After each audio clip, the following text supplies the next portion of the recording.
নৌকা প্রতীক, আওয়ামী লীগ নাম, এগুলোর নাম আর বাংলাদেশে থাকার কোন প্রশ্নই আসে না। আওয়ামী লীগ একটা রাজনৈতিক দল, আমরা আমাদের জায়গাতে স্পষ্ট করে সেদিনও জানিয়েছি। আমরা যখন প্রধান উপদেষ্টার সাথে কথা হয় যে সবার আগে রাজনৈতিক দল হিসেবে আওয়ামী লীগের যে রেজিস্ট্রেশনটা সেটা মানে একদম নিষিদ্ধ করতে হবে, সেটা আর থাকবে না।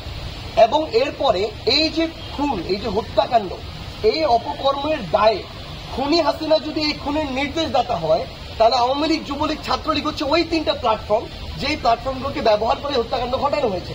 তো তাহলে খুনি হাসিনাকে যদি এই খুনের দায়ে ফাঁসির মঞ্চে যাওয়া হয়, এই প্ল্যাটফর্মগুলো কিন্তু সেটার কারণে নিষিদ্ধ হওয়ার দাবি রাখে। আমরা আমাদের জায়গা থেকে এই দাবিটি জানিয়েছি। এখন আমরা যে কথাটি বলছি যে যদি মনে করে এবং যদি এটা প্রমাণিত হয় যে 30% মানুষ ধরা হয় বা 25% মানুষ যে ভোটার ছিল নৌকা বা আওয়ামী লীগের, তারা প্রত্যেকে এটার সাথে সম্পৃক্ত, প্রত্যেকের বিচার হতে সমস্যা নাই। তো দল হিসেবে আওয়ামী লীগ, ব্যক্তি হিসেবে খুনি হাসিনা, আর একজন ভোটার হিসেবে যে কেউ একজন ভোট দিত, এই তিনটার মধ্যে পার্থক্য আছে। রান্নায় আমার ভালোবাসা Jamuna gas stove. Jamuna gas stove, আধুনিক, নিরাপদ ও দীর্ঘস্থায়ী। তো ওই দল হিসেবে ওই দায়টা একজন ভোটার যে কোনো অপকর্মের সাথে জড়িতই হয়নি তাকে আমরা দিয়ে দিতে পারবো।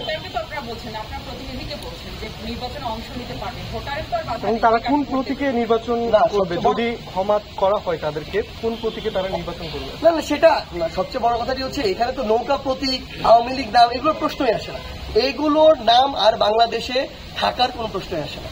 সবচেয়ে মজার বিষয় হচ্ছে মানে আমাদের কাছে মনে হয় আর কি, আমাদের রাজনৈতিক দলের সবচেয়ে বড় শক্তিমত্তার জায়গা হচ্ছে এটা যে আমাদের ভিতরে মানে কোনো পীর নাই যেই পীর কোনো একটা কথা বললে ওইটা অবনত মস্তকে সবাই মেনে নিবে, গণভবন থেকে যেই কথা আসবে ওই কথা পুরো বাংলাদেশ মাথা নিচু করে মেনে নিবে। বরং আমাদের ভিতরে এই পাওয়ার প্র্যাকটিসের যে একটা জায়গা, পলিসি মেকিং এর জায়গা, এই জায়গায় নিজেদের ভিতরে দর কষাকষি হয়, মত পার্থক্য হয় এবং এটা আপনারা পর্যন্ত জানতে পারেন, কারণ আমরা ওই ওপেন স্পেসটা দিই।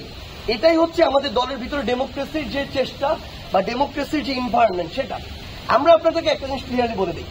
আমাদের ভিতরে এই মত পার্থক্য অভ্যুত্থানের শুরু থেকে এই ডিসিশন মেকিং এ আমরা এই ডিসকাশনে যাইতাম।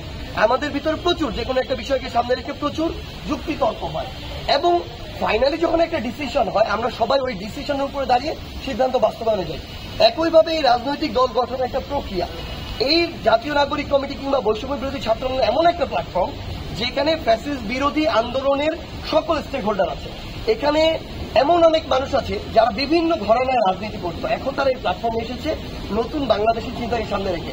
আমাদের ভিতরে যে মত পার্থক্য দেখছেন এটা সামনে আরো হবে, কিন্তু এই মত পার্থক্য শেষে আমরা যখন একটা ডিসিশনে আসবো আমরা বিশ্বাস করি এবং আপনারা দেখবেন আমরা ঐক্যবদ্ধভাবে যেই ফ্র্যাকশনের কথা আপনারা বলছেন এগুলো কোনো কিছুই থাকবে না, বরং খুব দ্রুততম সময়ের মধ্যে আশা করি আগামী এক সপ্তাহের মধ্যে সকলে আমরা আবার ঐক্যবদ্ধভাবে পূর্ণ শক্তি নিয়ে বাংলাদেশের নতুন একটি ছাত্র জনতার রাজনৈতিক দল নিয়ে বাংলাদেশের ছাত্র জনতার যে কাঙ্ক্ষিত চাওয়া, আগামীর বাংলাদেশের চাওয়া, সেটা প্রতিষ্ঠার জন্য আমরা কাজ করি।